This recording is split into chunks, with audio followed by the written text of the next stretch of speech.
This is Beach Talk Radio. Good morning, Mr. and Mrs. America, and all ships at sea. This is your captain speaking, Mean Gene.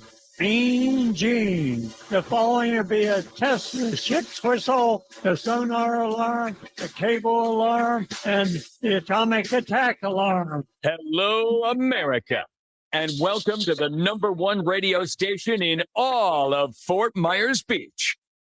Beach Talk Radio. And a good evening.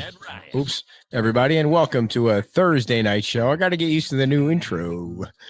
It's Ed Ryan here. It's Kim Ryan there. It's Cookie Ryan down below, and Callie's shooting around somewhere. Thank you for joining us for another fun-filled episode of Beach Talk Radio, live from the home studio for one more night this week. And then next night, tomorrow night, it will be the happy hour show at the Bayfront Bistro. It's going to be 1 hour earlier, everybody, at 5 o'clock. So that means somebody needs to get out of work early tomorrow and be there at 5 o'clock. I'll be there. You can hold the fort down. 5 o'clock tomorrow. So we hope you can come down and support the local business, the Bayfront Bistro. Then Saturday, we're going to be at the Wahoo Willies at 9 o'clock for our Saturday show. And what? And then next Friday, we're going to be at the new Mangaritas. We can't say where that is yet because we don't know where it is yet. So what link is wrong? What's going on there? They're talking behind our back there. Some kind of link is wrong, but it's not fixed yet. Somebody tell me what link is wrong. I think that's wrong. Beach Talk Radio News. Let's type that in there while I'm chatting. Oh, you can type that in. Yeah. I don't think there's anything wrong with our website, but maybe the link that they're talking about for the shirts, but we can pull that up too. So the next Friday will be at the new Mangaritas for happy hour, and that's either going to be at 5 or 6 o'clock, but we'll let you know. And then the Man Caves event is the 19th, so we'll be telling you a little bit more about that before the end of the show. We did want to thank our new sponsors that we have for our show that are open for business. Those that are open for business and those that are brand new. And the ones that are open, Beach Pottery, Fort Myers Beach Realty, State Insurance USA, and our newest sponsors, the Allen Development Group. Maybe there is something wrong with the website. Very strange. I'll have to check that out after the show. You sure that you typed in the right one? I did. Go hit the back button, and it just started clickety-clacking me all over the place. Let's see. We don't need to be doing this during the show, though. But it does look like there's something wrong with the Facebook is wrong, they're saying. Oh. Anyway, we'll check it out right after the show. The link to your website on your Facebook. Oh, okay. Well, we'll fix that up. So the Man Caves is the 19th, and that's going to be raising money for FMB Strong. So we'll have more news about that. The folks that are our brand new sponsors, the Allen Development Group, real estate agent Jorge Barrera, and michaelshomesinc.com. So thank you to everybody that's supporting us. Thank you to you guys out there for also for buying us cups of coffee, which you can do on some website that probably doesn't work. So don't worry about it tonight. And the other thing that we want to also tell you about is remember last night, if you were watching the show, you saw that we mentioned that Monday is going to be a town council meeting. And that town council meeting was supposed to be when the new town council members, John and Karen, were sworn in, and they took office for what starts a 4-year term. But I have to be honest with you. I'm not really sure what's going to happen Monday, and that's because the votes in Lee County are not certified until the 18th. I confirmed that today with Ray Sandelli and the Lee County Elections Office. The votes are not going to be certified until the 18th. So technically, you can't transition the power until the votes are certified. However, in the town's charter, the very next meeting after the election, you're supposed to, swear in your new members. So it's really an unknown what's going to happen Monday, which really is par for the course with this town council. Nobody knows what's going on. Dan didn't know. Jim didn't know. They're going to be kept completely in the dark until this whole transition takes place. So, as far as I know, according to the town clerk, there will be a meeting on Monday. But she also said to me that if they can't swear in the new town council members, they'll still have the meeting. According to Karen and John, they thought they were going to be sworn in because they're going to that meeting to be sworn in. So the meeting is going to be held on the town's camp in the tent over by the new Tops building. So we do know that. It's supposed to be Monday at 9 o'clock.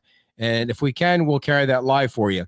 But Monday, I believe Monday is So if also. they don't swear them in, what are they going to meet on? Is there an agenda out yet? I'm sure they're going to meet on the state of emergency and talk about all the stuff they've been talking about in these weekly meetings, kind of getting updates on the power and the water and all the things, the debris removal and things like that. So it's either going to be the first meeting for the new council, or it's going to be The just last a regular meeting or the last meeting for the two members that are outgoing. And then the next meeting was scheduled to be on the 21st. So if we get any more new information on that, we'll tell it to you. I think you could have really shortened that up. That was a It long-winded really wasn't explanation. possible to shorten it up. It really was a lot of information. There's a meeting Monday. We don't know what's going on. Well, nobody knows what's going on because nobody tells anybody anything. One more thing about the beach that I need to share with you, because some of you out there really might be interested in this. There's a job opening on Fort Myers Beach at the Fort Myers Beach Fire Department. You get to be the social media director. You get to plan and coordinate community engagement, spread public information, kind of like share information. Look at that starting salary, $95,000. That's what they're paying the going social media director these days. Man, you should just look into that. Get out of here. I would never want to leave being with you every night at 6 o'clock. I mean, that is the ultimate job. I can do that for free and not have to worry about that. Seems like a lot of money. You should go, folks, to fmbfire.org/employment. That's a great place to work. Yeah. Get to work with the chief, I guess, and that sounds like it's going to be a cool job. So he does a great job. Yeah. Every time he's been on our show, he's so well spoken. Why do they need transparent? I know. Social media director when they have Chief Martin, because he communicates so well with the public. Well, I'm going to shock Albert right here and bring him on first because our other guest is not ready to roll. It's look at him like, oh shit, he's going to bring me out. You can handle it though. You can wing it. I don't know what happened to our first guest. She was supposed to talk about an event. It was going to be from Jana from Relentless Hope Music about an event coming up. So if she pops in, we'll get her on the flip side. There she is. We might have to do the flip here. Let's see if she works. There they are. We're in there. There you are. What happened? What do you got? Our service. Our internet connection is crazy out here. I see. So before we get to the event that you guys are going to help us promote here, I understand that you had some issues with the storm that weren't as easy as ours. Like we didn't even lose power out here. So tell us about your situation with the storm and where you live. Well, our house was down on the Caloosahatchee on Riverside Drive in Fort Myers, just 2 minutes from downtown on the river. And we pretty much lost everything.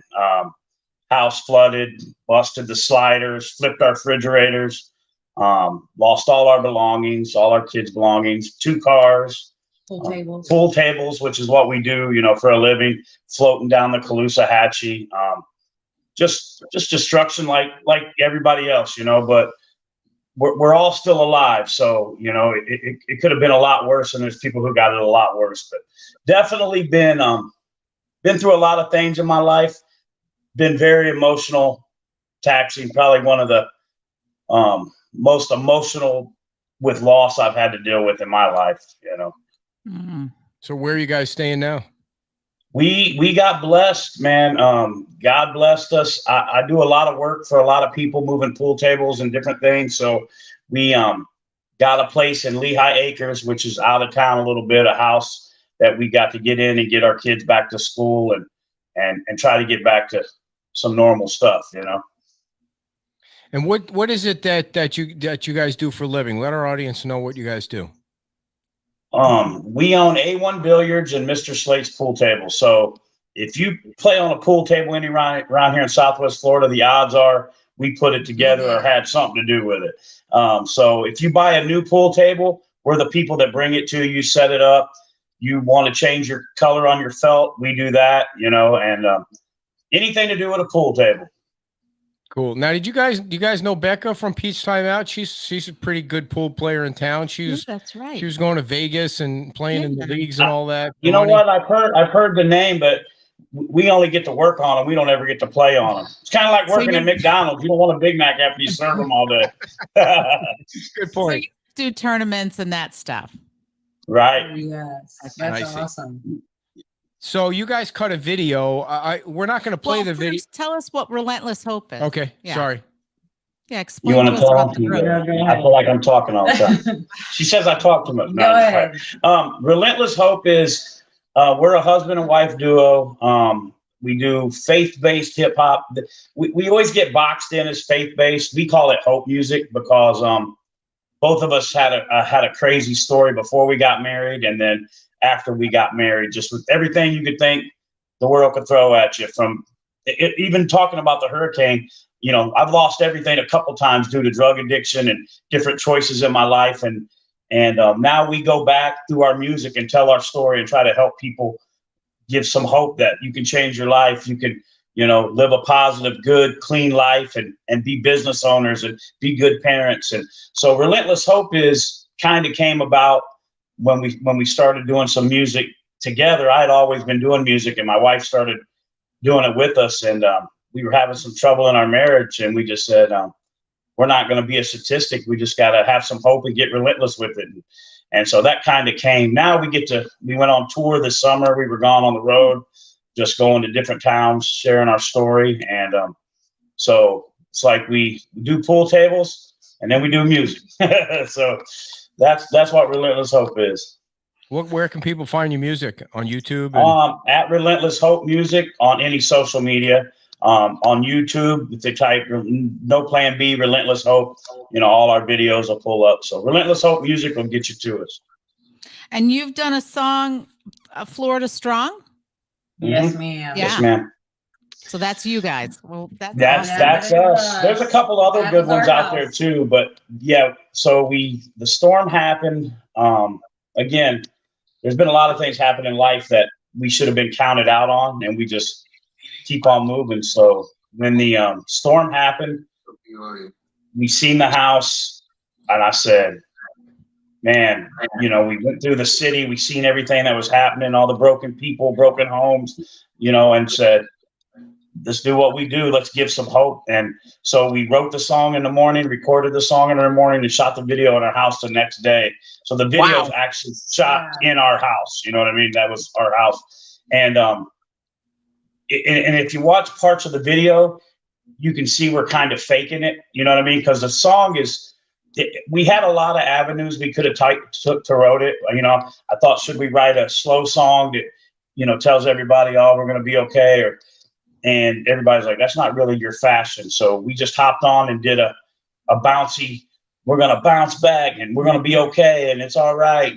And we were actually faking it in the video. I hate to say that but it was still fresh in us. So we kind of spoke it into existence. Like, we're going to be all right. We're going to bounce back. And it was funny because just the difference between a man and a woman. I'm sitting there trying to save and salvage, you know, what I could for our kids and for our home. And he's thinking, okay, how can we reach other people and give them hope? So I thought it was really cool that David's mind was on that, because I couldn't even have that capacity right then. Right. So I'm gonna at the risk of getting kicked off or at least muted on Facebook later on, I'm gonna play a little bit of this and then jump ahead and you guys can tell. I mean, I see you start here right on Fort Myers Beach, which my buddy, a lot of the footage is footage you've seen from a lot of different, you know, people at the beginning, and then it goes right into our house. All right, here we go. The world ain't all sunshine and rainbows. It's a very mean and nasty place, and I don't care how tough you are, it will beat you to your knees and keep you there permanently if you let it. You, me, or nobody is gonna hit as hard as life.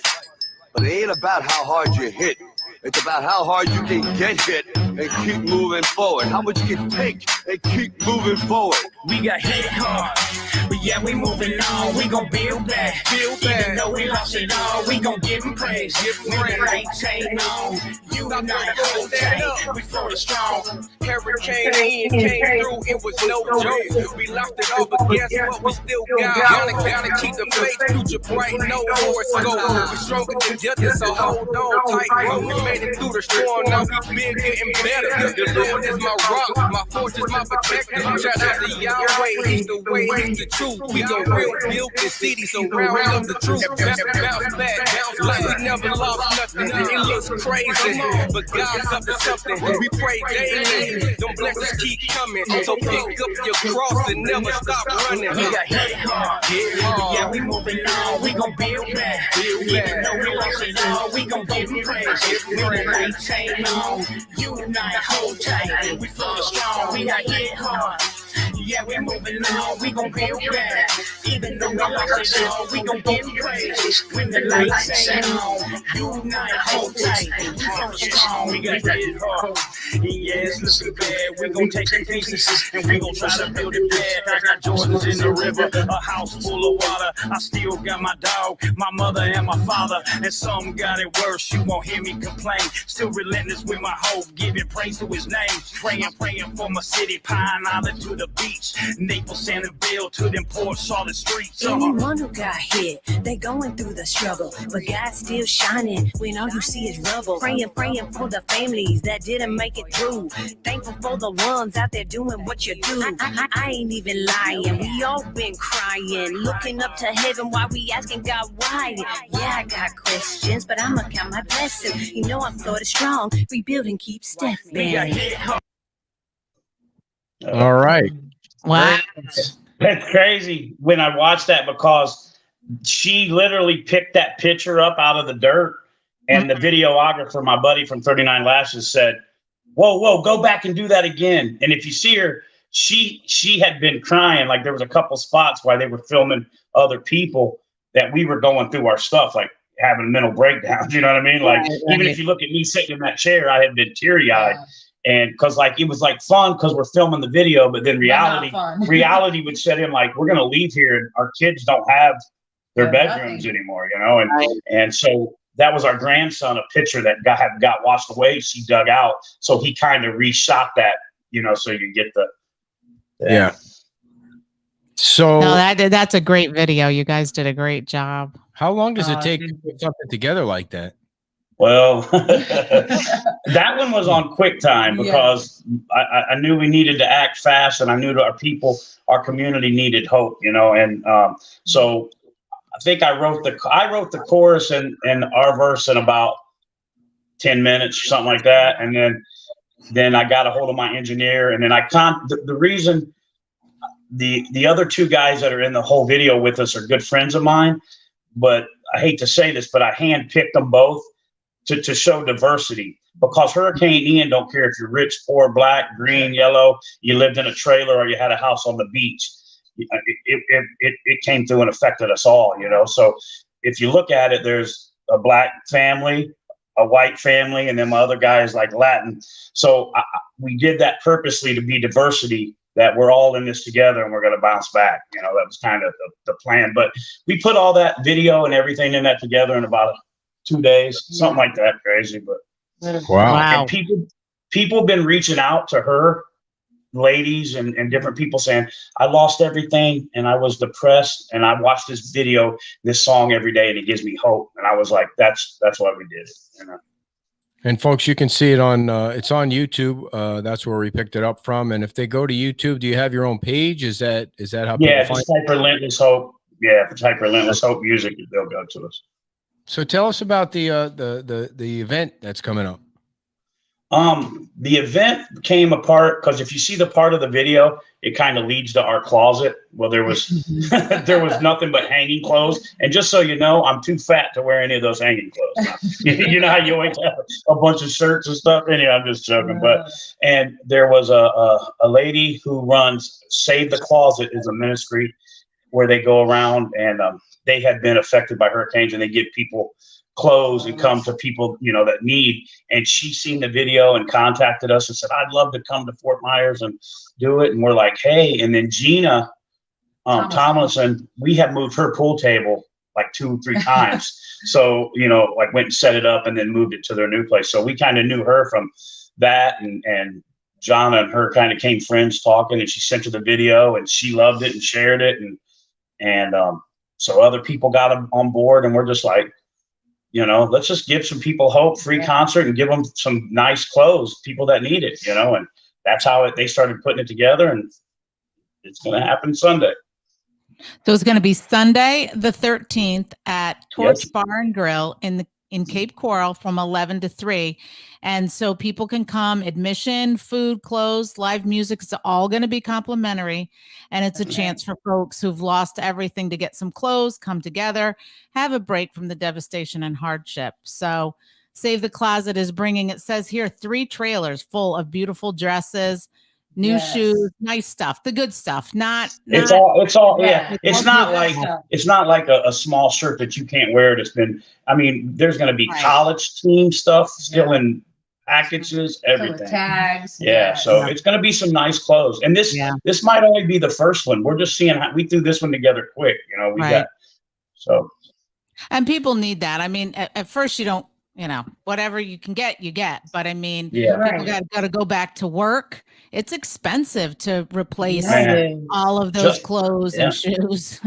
So that is awesome. That is really awesome.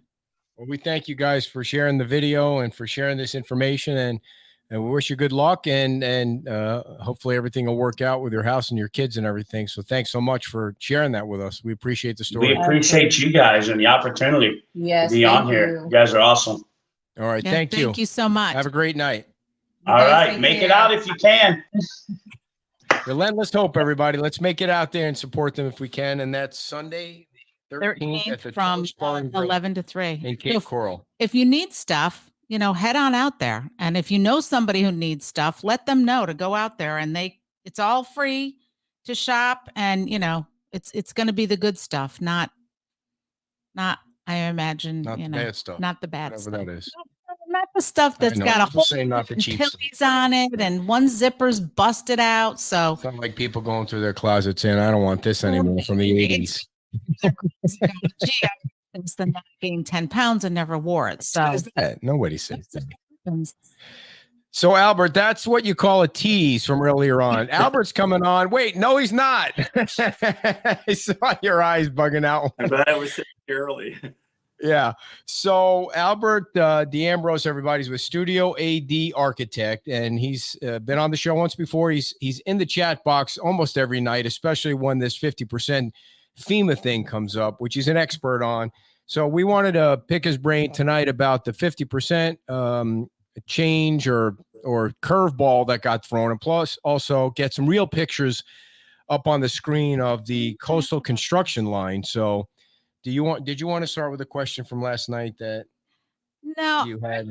Well, there was lots of questions last night. And so then I was poking around and went down a rabbit's hole. And I don't know, because he wouldn't pull up the website for me, but on the Lee County, on the leegov.com site, there's a page that talks about residential FEMA calculation valuation table. Do you know what I'm talking about? Of course you do. Right. So that I see the numbers like $112 per square foot, $60 per square foot. Is that what they're using as the number to calculate? So that's Lee County's building department process. Okay. And they've had this table before Hurricane Ian. You will notice in that table that you're looking at there's a line that has an asterisk on it that says floodwater, damaged interior repair. I think it's 4 feet and lower. So ever since the hurricane came out, they added that one category. But for years, they've always done cost of square foot, which is why I love Lee County's building department, because they always make it user friendly. The way it works if you're in Lee County building department is you take your square footage of work area. So if you have 1,000 square foot house and all that got flooded and it was 4 feet or less, you just take that square footage times $30 a square foot, you get 30,000. If your 30,000 is less than your 50% number, here's your permit. If you have, why can't everybody make it that easy? Why it seems like don't jump. So that's for Lee County, you said, because Correct. I mean that. I guess I'm just a little perplexed or like a little gobsmacked because people were talking about, you love that, right? People were talking about that it was $400 and $500 and $600 a square foot to build down on the beach. And I was like, well, that's not going to work. Like, that's a big discrepancy. That's two different things. So the question Oh, that okay. we had last night is how much would it cost if they hire a contractor to build and repair a house? That's the real world numbers. The numbers that you see in that webpage that we're referring to earlier, that's got to do to help you with your 50% calculation to make your life a whole lot easier. Because Lee County's always used this as a very simple process. If the math works for you, you're approved on your permitting. If the math doesn't work for you, then you go to step 2, whereas you basically have to give them breakdown cost values for every trade, labor, drywall estimate. Lee County doesn't mess around with that paperwork at first. They use that cost of square footage, and it's great because these numbers haven't changed much over the years, including inflation. So it's kind of an equalizer. Mm-hmm. So I've had clients call me that were from Island Park to just on Fort Myers Beach, but on the Lee County side, and they're thinking they have to do all this calculation. I was like, no, take your square footage. How much water did you have? And they tell me, and I was like, okay, you're at 6 feet worth of water. $60 a square foot times your square footage. Is that number below your 50%? They're like dramatically low. Go get a permit. You don't need to hire an architect. You just went down there with a cartoon sketch, told them what you needed to do. They did a flood review right away, and they gave people permits. And I had someone from Island Park write back to me and said, thank you. We got a permit the day we went there. And they're already putting their house back together, and they're taking their time, but there's an owner builder, and they do the same thing for contractors, the same process. So why can't all the municipalities be the same way? Make it easy like that. It's, again, their own municipalities. They make up their own rules, their own process. I will say, and I'm sure the building department will not like me saying this in Fort Myers Beach, but we have argued this before in Fort Myers Beach for houses, and behind the scenes, they accepted it. They just don't publicly say it for some reason. I wish why they not? would say, let's just do this. Can't answer that. We've done it. Several years ago, Bob Stewart was the building official, Lee County. He retired and he became more of on the private side. And him and Kara Stewart were at the Fort Myers Beach building department. And that's the time when the 5-year timer got eliminated and went to a 0 timer, which is what we have now. And we had a project going in at that time, and we argued for this cost of square footage, and staff said, okay, but they don't publicly say that. It would make everyone's job so much easier right now. The easy math, everyone at home has a property value, divide by 2, get your 50%, take the square footage of your house, including your garage, whatever got damaged, and you do this. And for the people that have more than flood damage and maybe had 5 windows broken out or 1 structure column demolished, I already spoke to Lee County staff for the people on the Lee County side. And they said, well, the upper floor had less than 4 feet. That's $30 a square foot. How much is it going to cost to repair that 1 column? I said, roughly $10,000 maybe. Perfectly fine. They still had $80,000 to spend on the 50%. And so they make it so easy over there. And that I wish the beach would just do this because it'd make everyone's life so much easier. Yeah, there's still a lot of confusion going on down there. So let's kind of rewind a little bit to last night or Monday when the county found out at the last minute that the state wasn't going to allow them to add the 20% on top of the final LEPA number, whatever that number is. And they wanted another week to get the lawyers involved and to get Caldwell involved and to try and see if somebody come up with a number. Yet you got Fort Myers at 30% and Fort Myers Beach at 20%. In your opinion, can the folks on Fort Myers Beach proceed as if the 20% were rock solid law? That I'm unclear because I don't know if that letter was meant for every building department in the state of Florida or if that email was only sent to Lee County building department because they were trying to add a multiplier. Because before that, Lee County didn't have a multiplier. They took that face value of the building divided by 2. The beach, like you said, it had its ordinance back in 2017 to add its 20%. So as of right now, unless someone from the building department in town of Fort Myers Beach comes out and says, yeah, we're still going to move forward, or we can't because this letter and we're working on it, That'd be so easy to say in a little 10-second clip on their governmental Facebook page. And that instead of keeping people in limbo. My advice I've been telling people is if the 50% works without the multiplier, don't wait. Right. Get in the system now, because this is what I was trying to tell people, that sometimes the baseball game rules are changing. I've had that personally happen on a project I did in Fort Myers Beach on the Gulf. I argued with back in 2008, one of my early commercial projects, and I kept telling the staff, you keep changing the rules of the game. We're going to stay with the rules of the game that we submitted the permit for.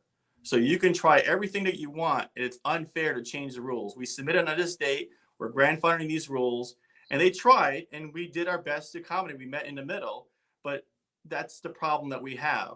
So I would say use the 50% number if it works. I know there's some people going to be teetering on this process a little bit, and they need whatever they can get, and hopefully sometime reasonable this gets settled out. But honestly, I don't know if that letter that came out from the state is for all the building departments across the state. But how could it be just for Lee County and not for every municipality? I read it, and it sounds like it says to me, municipalities do not have the authority to add that multiplier on. It says only the property appraiser does. And the thing is, I don't know about the other building departments around here because no one else has come out and said that we can't do this yet. Like Collier County and City of Naples, I've always had a 20% multiplier for years. You know, so it's different. Key West, Monroe County has had cost of square footage. They're higher numbers because it's more expensive to build down there, just like this Lee County number. Other jurisdictions around the state have had multipliers here and there. So I don't really know how to you just eliminate all that process since it was just already passed as an ordinance by the city council of Fort Myers Beach. Interesting. So you think it might it might be because it's cost of footage and not the multiplier? No, I think it's because the multiplier. I think. Okay. I just don't see how it could apply to Lee County and not the other municipalities that are even below. Well, not below, but they kind of are below Lee County. So it doesn't make sense that the state got involved at this point when others. Yeah. Well, the way I read the bottom part of that letter was basically saying you can still do this, but you have to go through the proper steps of going through the property appraisal to do this. So maybe in a few days to come, in the weeks to come, we'll hopefully get some clarity from the county commissioner because they were blindsided by it. Everyone was blindsided by it. So hopefully, I have a lot of faith in Lee County commissioners to figure this thing out and come up with a resolution relatively soon. Okay, hypothetically, let's say the county commissioners on Monday feel confident enough to say 15%. They huddle with Matt Caldwell. They feel like 15% will keep them at a 5 rating. They won't lose their discount on the insurance. So they vote in 15%. What does that mean for Fort Myers Beach at 20%? That I couldn't tell you. It's a good question to ask the city council to make a decision on that and stand up for it or find a way to keep it as it is or give some sort of clarity to everyone in the city. And our guest last night thought it should be 40%. What number are you at? Where do you want it to be? I'm just saying whatever is legally fine, the higher the better.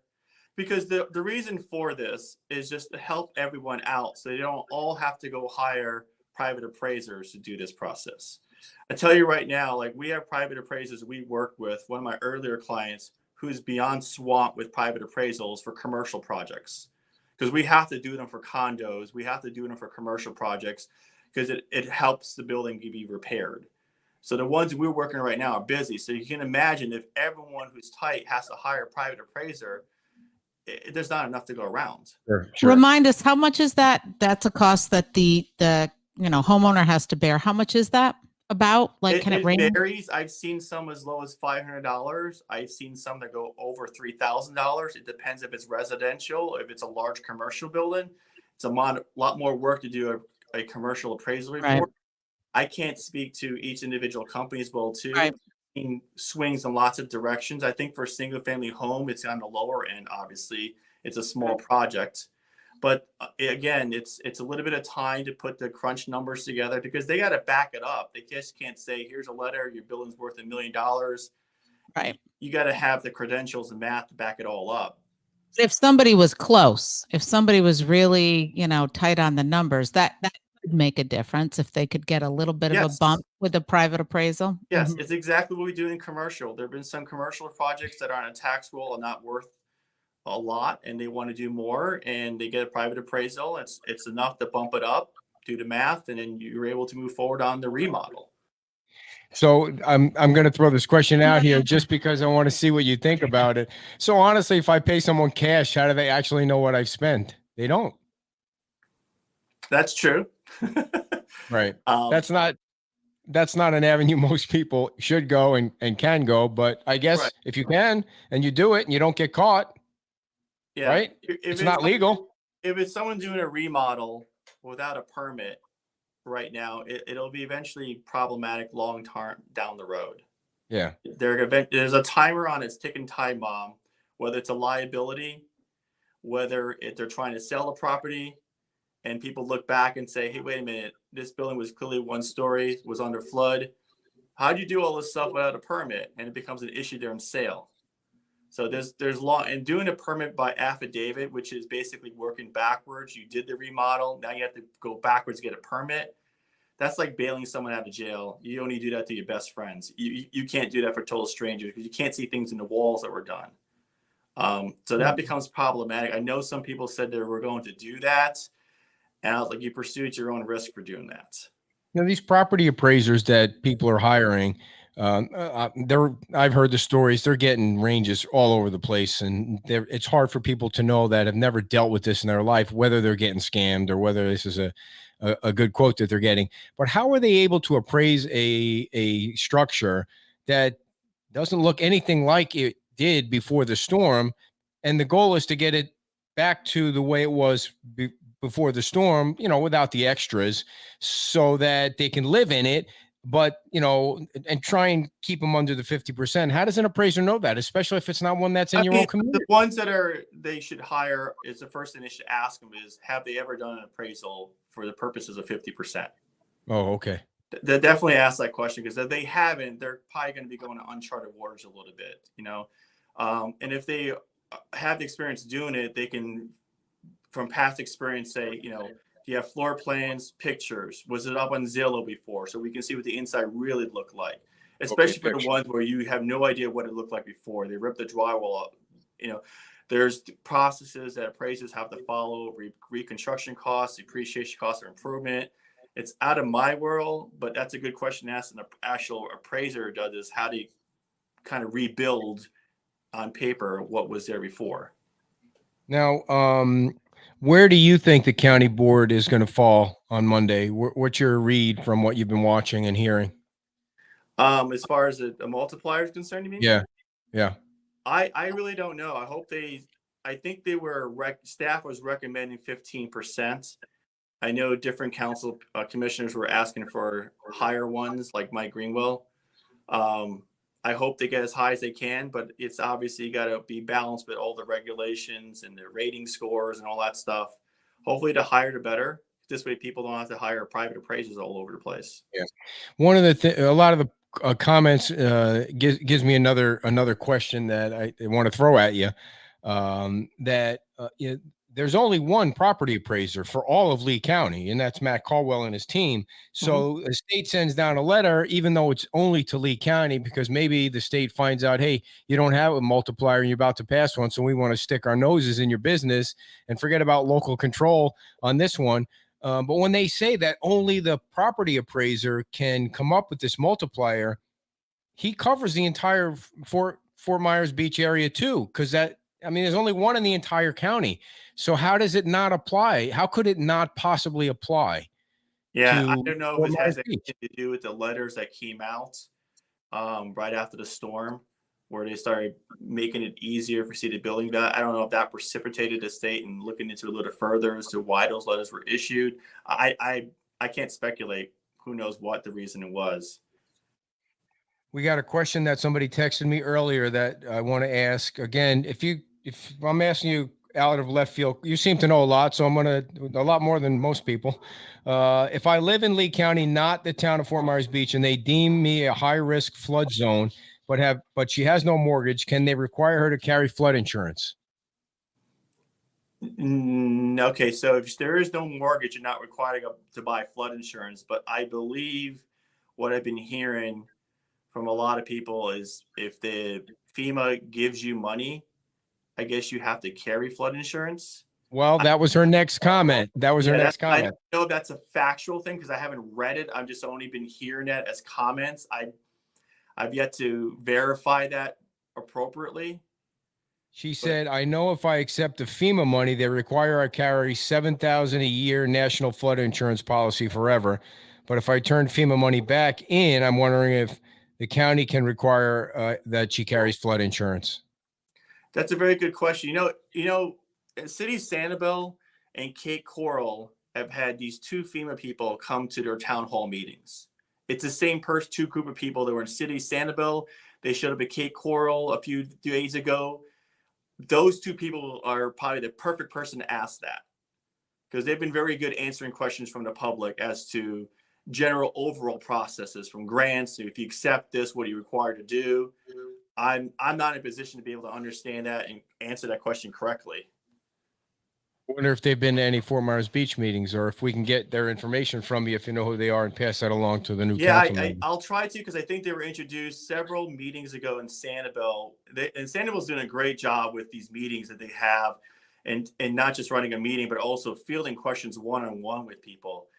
They did have a FEMA person, two people from FEMA had two different roles and they were answering questions left and right. And then I noticed them a few days ago in City Cape Coral's town hall meeting they had about anything related to 50% in FEMA, and those two same gentlemen were there. Got it. Well, I mean, yeah, it's always good to get the information right from them. You assume they know exactly what the answers are to all FEMA-related questions. So the other reason I wanted to have you back on was to talk about the coastal construction line. Am I saying it right? Yep.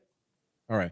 So what we've done here, folks, is we have put a recent picture of the. Now, how will this before I put the screen up here, Albert, will these new maps mean anything that are coming out in the next few weeks? So for the coastal control line, that's got nothing to do with the FEMA flood map. Gotcha. Those are two separate things. All right. So we're going to pull this up because I wanted to talk about Times Square and these two lines. All right, folks, we've got a green line and a blue line. And the first thing I'm going to ask Albert to do is explain what these two lines are.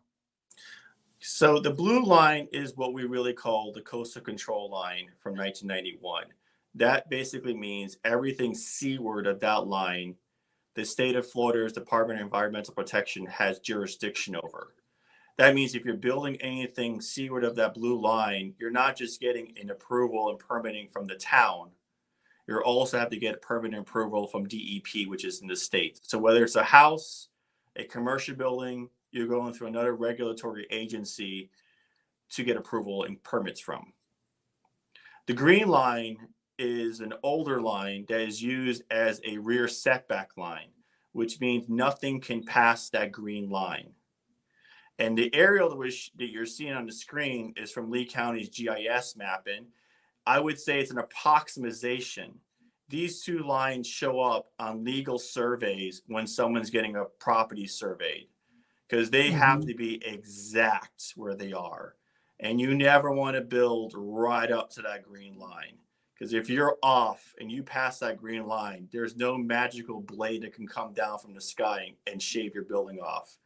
So I think in years past, you might have seen people done that where buildings had to be torn down because they passed that green line. So never build that close to the green line. Give yourself some buffer to it. All right, Donna, we'll come back to that after we go through this conversation here.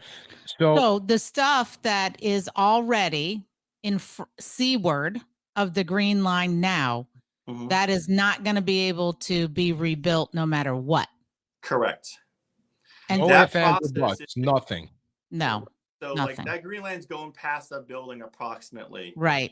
So everything seaward of that green line cannot exist as a structure. And so it appears to cut through the middle of a building. So that building's going to have to get skinnier going for more narrow. The property that the pier site is on is actually a longer piece of property. So there's some options to build back that are beyond that green line and between the blue line. Right.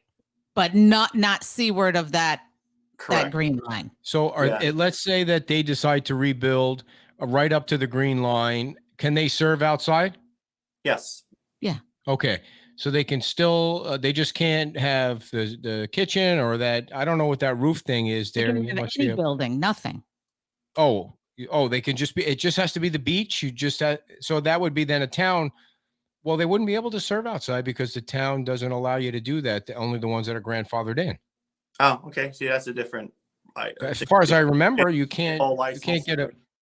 Right. It would be like you have to be grandfathered in at some point, from what I understand it. Like with permits to serve. Right.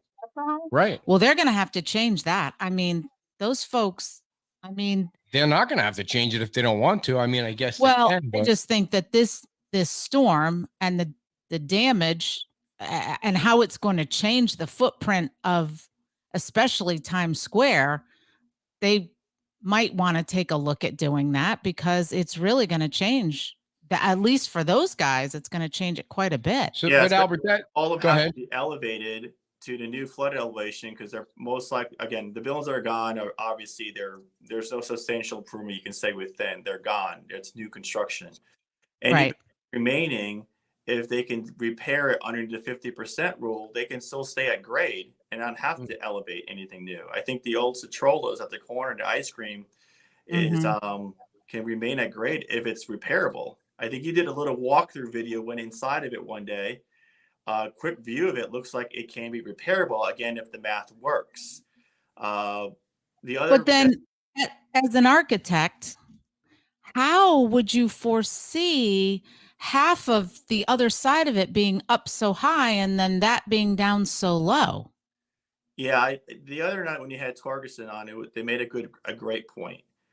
These are all fragmented pieces of properties. It's not all one big giant parcel that's Times Square. So it's almost like you have 5-7 owners all competing against each other, how they're going to build. Somehow, either privately or working with the city jointly, we'll have to come up with a game plan to rebuild this area together so that it all works cohesively, but still have to maintain their own property rights that they own. That's the challenge there. Do you have one that's at 14, 15 feet in the air? Do you have one that's too low?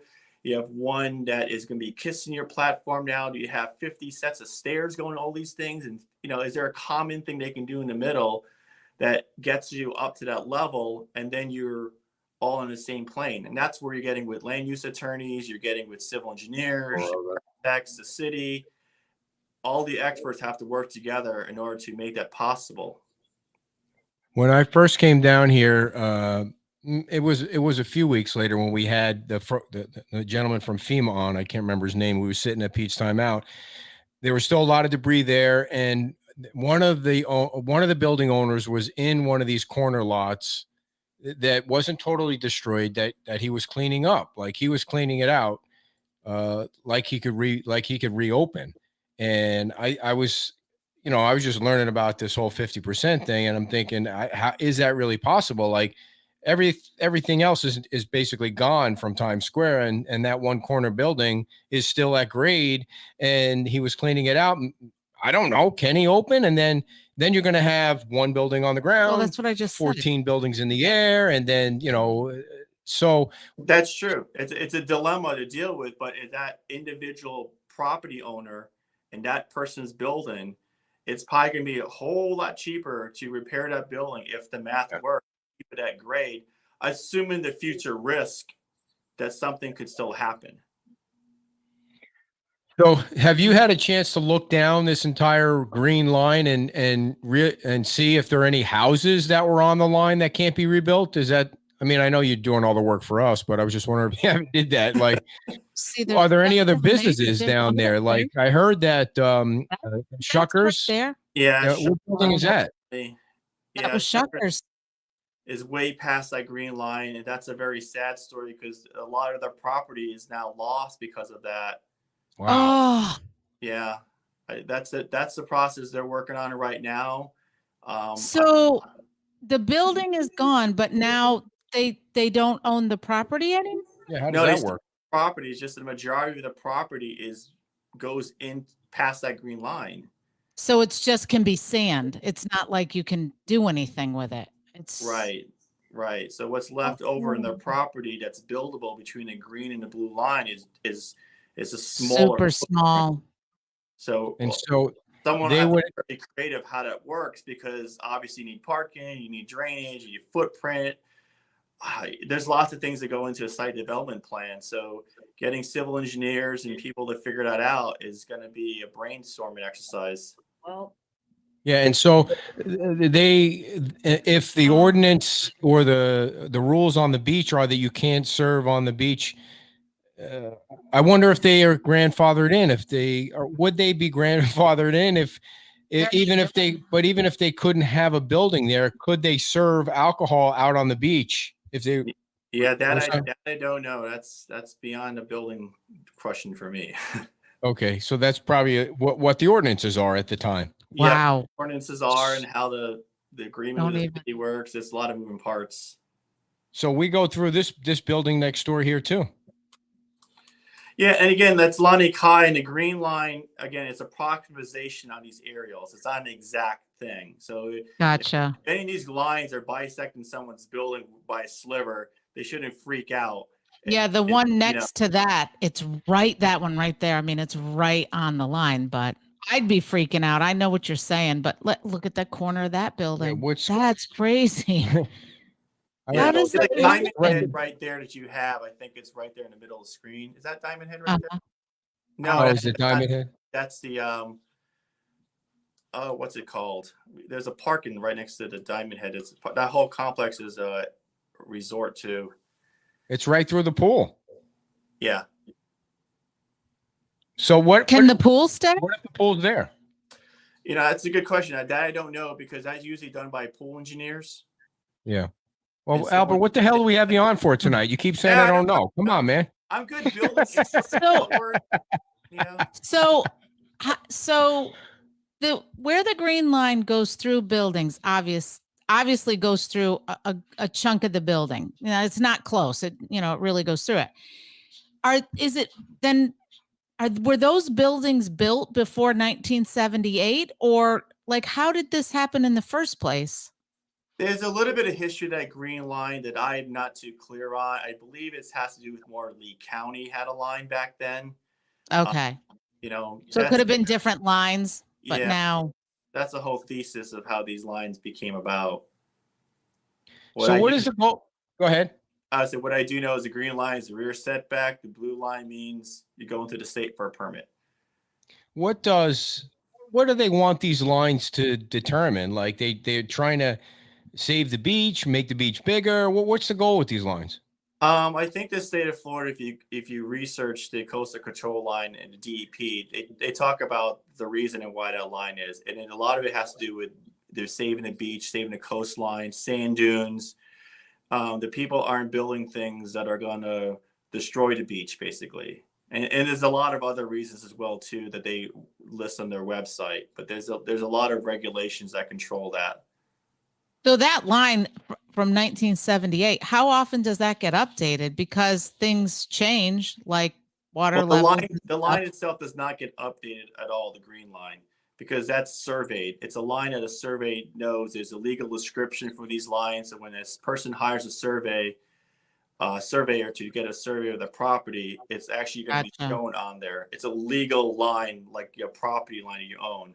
So this way, and there's other lines that don't exist on these maps, like erosion control lines, mean high water lines. There's lots of lines that are invisible underneath the sand that control how we build and what we can't build. I want to go up the other way. Nobody really pays it. Well, some people do, but going all the way up to Bowditch, did you notice, Albert, if there were any cuts through any buildings heading up that way? Up toward Bowditch?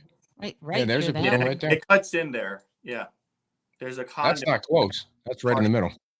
Yeah, there's one right where your mouse was. That condo cuts right through that green line. Wow. So there is a question that I know you'll have the answer to. I was having an argument with somebody about it today about Times Square and what the rules are. Like he was under the impression that perhaps you can build at grade level.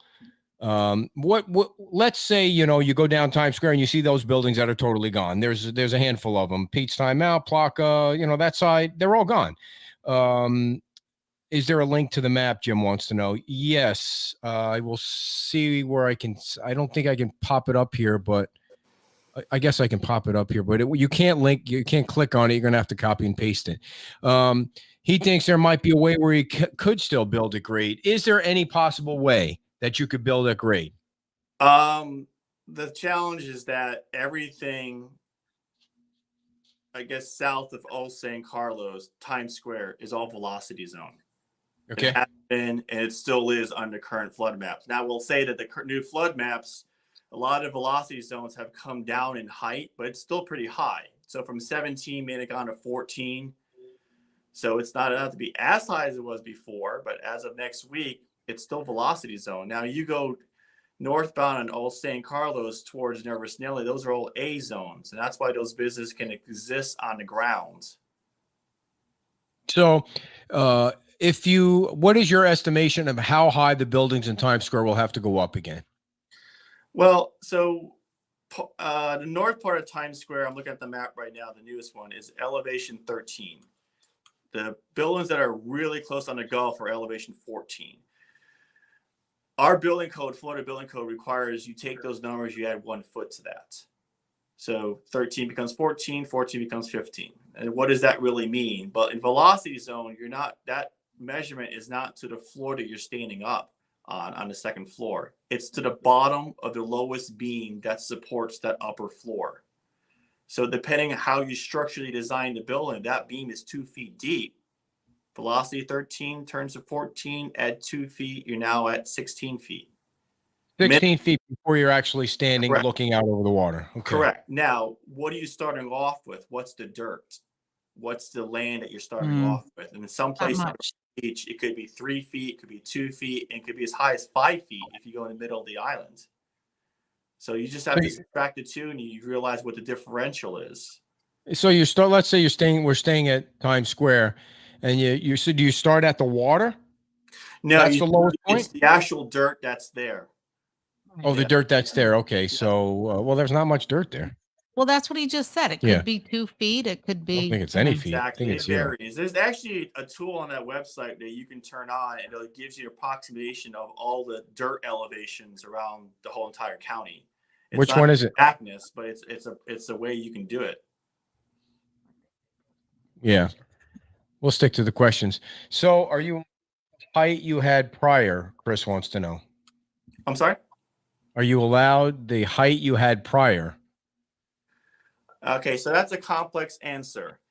So before I get into that, every jurisdiction that I've noticed has what's called a build back ordinance. Sanibel has one, the town of Fort Myers Beach has one, Lee County has one, and they either talk about post-disaster, natural disasters, what you're allowed to build back. So underneath the land development code of Fort Myers Beach, it's 34-3238. It's called post-disaster build back. And I can share this with you through email, Ed, if you want to make it a document to share online. And it gives you scenarios. So the building height question you're asking, there are some trade-offs. If your building is completely gone and you're allowed to rebuild back, and you're restricted because a newer code said you can't do that, you actually do have some leniency. So it's a very technical document, but if you're someone in a very position of saying, hey, if I were to build back, these setbacks are bigger than what used to be there, how can I get around this? This is a document that may help you, give you some direction. Well, I mean, I think that's good, but it just makes it all more complicated again. It's complicated enough right now, isn't it? And that's the thing. It's like there's a lot of stuff to deal with, and that's why I recommend people that are thinking about this thing is not just ask the city, not just ask a contractor, but ask a design professional, whether it's an architect and engineer, because all of us have expertise that overlap each other. So I'm obviously not a contractor. I don't build things. We know about construction. but we refocus more on the design and regulation side of things and how it's built. Yeah. You know, so then you go to civil engineer, you get a land planner, you get all these people to tell you what the process is. Okay.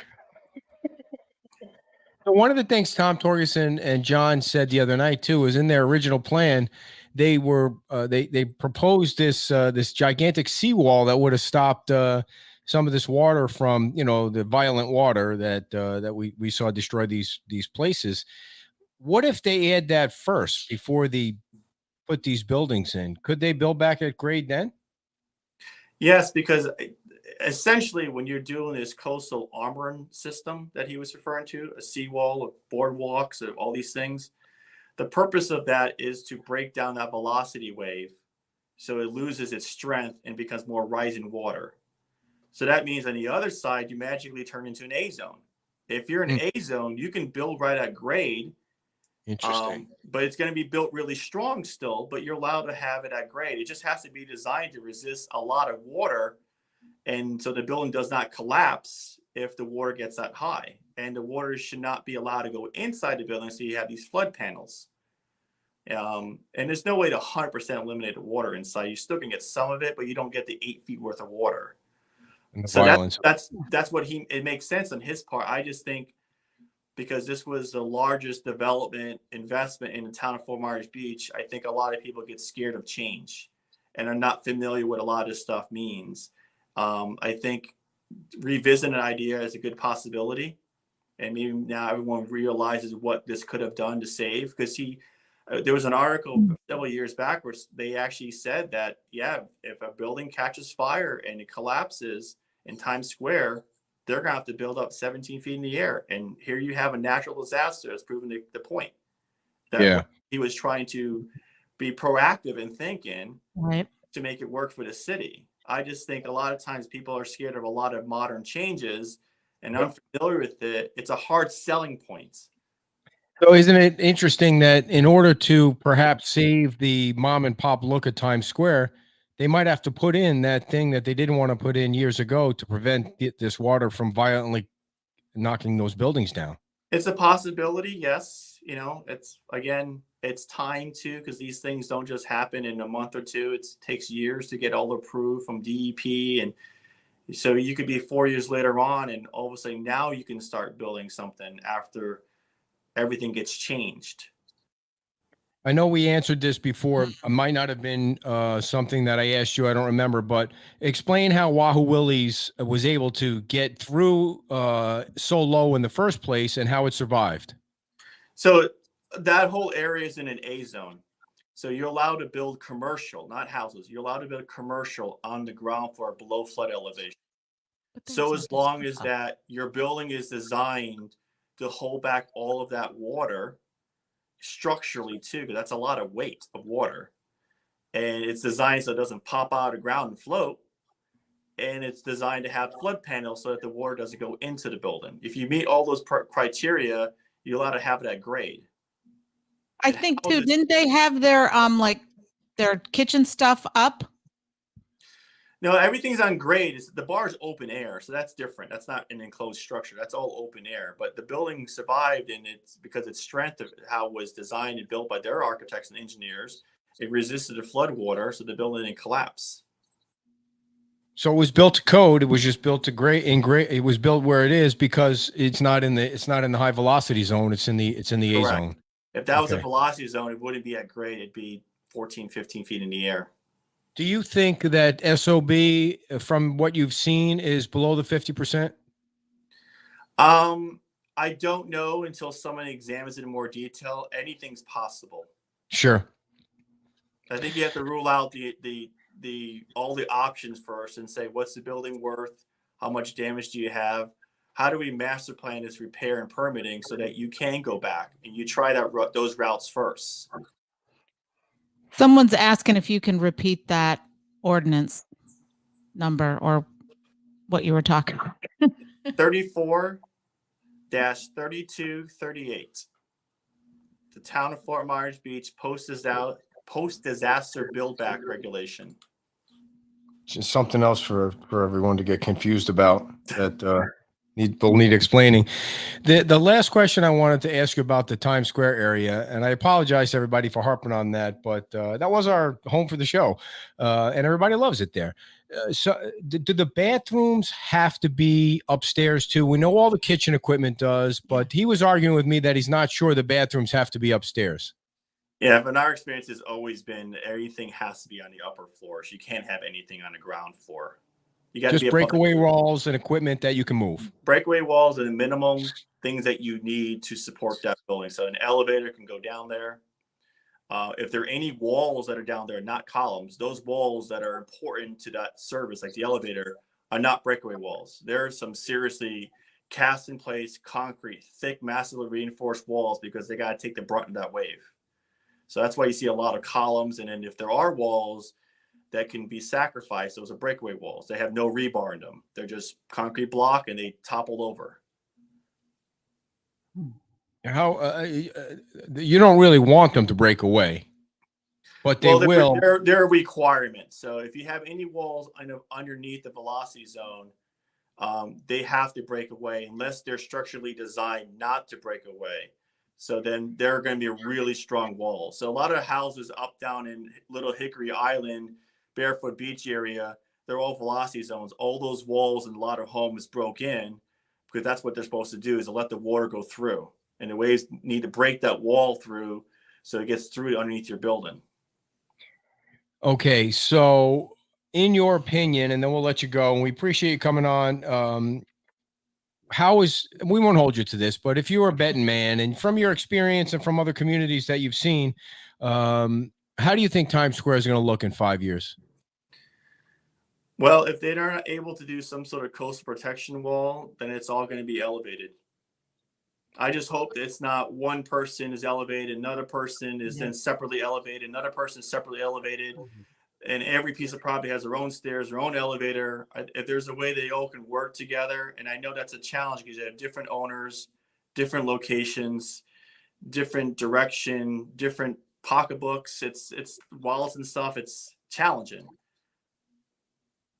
I just wanted to ask something. Well, right ahead, I'm afraid I haven't really thought this all the way through, but for residences, for residents, they buy a home on the beach, and the cost of buying that home includes really the cost of the land. The land is what is expensive. So it's $1 million lot, but maybe a $300,000 home, right? Mm-hmm. So they get a mortgage for the whole thing. But then this happens and you're only allowed 50% of the structure when they've gotten the mortgage, on the whole kit and caboodle. And so it's like being upside down on this deal. Yeah, I understand that too. In my career, we advise people buying property. We know a lot of realtors that sometimes will ask us, say, what do you think about this house? They're going to put an offer in. I'll tell them, you're in a flood zone. What do they plan on doing to it? Oh, they want to do a full gut. You're not going to get a permit. And next thing you know, that property sits and the property, and there's a reason why. And then unfortunately, some people that are not from our area, never deal with coastal, will buy it cash or loan, and then they hit the roadblock when you go for permitting, and they're told you can't do any of that stuff because you're below flood, and it's a surprise for them. So it's I hate to say it's buyer beware, but in a way, it's hard to understand all these things if you don't know they exist. So talented realtors know this, and they will tell them ahead of time if they're representing the buyer and say, by the way, you're in this situation. Be caution moving forward as long as you're aware, and that's it. And there's some realtors that don't volunteer the information too. So how do you think 5 years from now, what will be in the Red Coconut location? Oh, who knows? I don't know. I really don't know how that works from a lane planning standpoint. Do you think that those mobile homes can be allowed in that zone? I don't know much about mobile homes and manufactured homes because they're not part of the Florida Building Code. They have their own regulation. They actually are more about road load. They're mobile homes. There's different. As far as driving up an RV and Class A RV, that's different. That's more of a land planning use if they allow people to park there. But to build something permanently that's grounded, that's different. Which way would you lean? Yes or no? I mean, if they can keep that place to allow RVs to come back and just park there, Yeah. That's a little bit of in between. Hey, we still have the original character. Because Right. if you build anything there, they're all going to be elevated. You lose that. Oh, they are going to be elevated. Yeah. They have to be. Yeah. So unless it's a roll-up drive-in RV that people did for years, and they have a lot there that you park in, and you're able to, hook up everything from the RV to the underground, that'd be great because you still have the historical use of what it's always been. But the building that was there, that their offices were in, that's gone. That's hard because that will have to be rebuilt, high. Or if they're in an A zone, which I don't know off the top of my head, they can be still at grade, but do they want to be at grade? Yeah. Do you anticipate the building department on Fort Myers Beach getting a little easier to work with a month from now or a few weeks from now when there's some change going on down there? I really hope so. I mean, there's an incredible amount of permits going in there. The majority of them are repairs. The majority of them are structural inspections, electrical inspections. They're repairs for panels. There's not many that I've seen that are actual true repairs to remodel the house back to where it is. There's just a handful that I've noticed. But there's a lot of stuff on there that says waiting on applicant, waiting on document, denied, issued. It's all over the place. It's easy for anyone to search anyway. It's all public information. But it's a lot of stuff to handle from the building department side, left and right, permits coming in. So I'm going to ask a dumb question. So do municipal buildings get FEMA money? I believe they have options to get, some type of grants and money. They carry flood insurance. So if they need to rebuild, would they have to go up? Would they have to fall under the 50% rule? Correct. Yeah, there's no exemption for them. Only historic structures have some sort of exemption for flood elevations. So town hall, I mean, looks like it. Town hall train run through it. So unless the math works, I don't honestly think you want to throw a lot of tax money into an old building that could have the exact same problem again. So it would go up. Yeah, it'd have to go up. It's going to be weird. Right, Albert. Anything you think we missed or want to touch on? We appreciate you coming on. Advice for people is to, it's a challenging thing. Seek the professional help that you can get. It's advice that we can offer. Any other architect can offer. Have experience doing this. Be patient with it, and it's not as complicated as you think when you start getting into it. Yeah, right. It really is. It's like step 1 through 10. It's just you have to jump through these hoops. Some are nice round hoops, some are triangles, some are barbed wire, some are flaming, but you make it through. You make it through. I think the other point that you brought up about an hour ago when we started, sorry, we've kept you so long, is, and correct me if I'm wrong, I'm going to paraphrase here, is that if you're, not really, at 49% and really questioning where you are, if you're under that, is to go ahead and get your stuff rolling now so that if the rules change, you're kind of already safe. I don't even know if that will matter, though, if the rules change. I mean, then you're going to need an attorney if they try and stop you, right? I mean, that. Well, once you're in the system and permitting, you're grandfathered into building code. Oh, okay. I didn't know that. Everything that was enacted at the particular time. And then once you get the golden ticket, a permit in your hands, you have that hope to move forward on everything. Gotcha. Okay. Awesome. All right, Albert, maybe we can talk to you after this county board meeting and see how that confuses the issue even more. So thank you so much. You're welcome. We're going to have to start paying you out. I know, no kidding. He's a Beach Talk Radio architect consultant. That's quite right. I enjoy doing this. So thanks a lot, man. Have a great night. You too. Take care. All right, Albert from studio. We kept him way too long. But the questions were great and the numbers were going up. They weren't going down. Before you guys start, and everybody loves him, and he's such a nice guy. Right. I mean, he seems like a nice. And when you interrupt him, he just lets it flow. Yeah. Before you guys start, give him a shirt. Sherry says, before you start bugging out on us, please be more specific about what you said. The link didn't work, or I understand that some people are having a virus issue on their phone when they go to our website. I think we have that narrowed down so that we can get rid of that off the website. I don't have any problems with it on the computer. So I think it's just happening on the phone. It did happen on my phone when I went to try and get on our news website.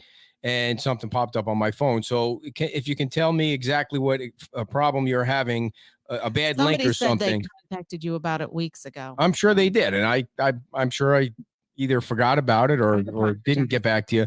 But a couple of reminders. I wanted to make sure you remembered that there's an all-day fundraiser for the staff of Nervous Nellies on Monday at Cantina Laredo. Cantina Laredo is at the Bell Tower Shops. Cantina Laredo is also teaming up with Nervous Nellies, and they're doing a free lunch giveaway at Santini Plaza at noon on Saturday. So right after our show on Saturday, which will be at the Wahoo Willie's, you go down to, you'll just be an eating machine the whole damn day on Saturday. You can go down to Santini Plaza and see our friends from Cantina Laredo and Nervous Nellies. And then if you're running out of island businesses to donate gift cards to, Nervous staff is available. So I think they just threw that one in, hoping I'd read it without reading it, pre-reading it. So I did. So those things are going on this weekend. Again, our happy hour show begins at 5:00. Please come out, not to see us, to support the second local business on the island that's open, the Bayfront Bistro. Yes, come and support them. You don't even have to look at us. You can just walk right. by. It's behind the Publix. It's that's not really mid island, but it's getting down there. Yeah, it's getting down there. And then on Saturday we'll be at Wahoo Willie's. So we do want you to come out to all these things and bring some of your Benjamins that you can spend with the folks there and get them back up on their feet. And then next Friday we're going to be at the new Margaritas, which we're not allowed to say where it is. We don't know where it is, and we'll see you there next Friday for the happy hour show. So a nice long show for you tonight, folks. We thank you so much.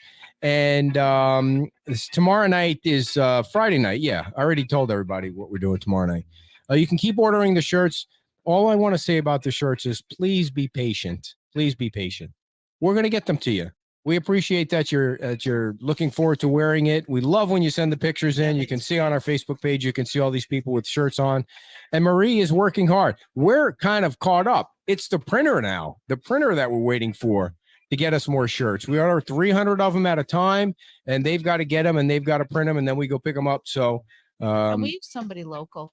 So we do. And we love that they turn them around quickly. It's just that you guys are ordering the crap out of them. We sold well over 1,200 shirts in 30 days. That's a lot.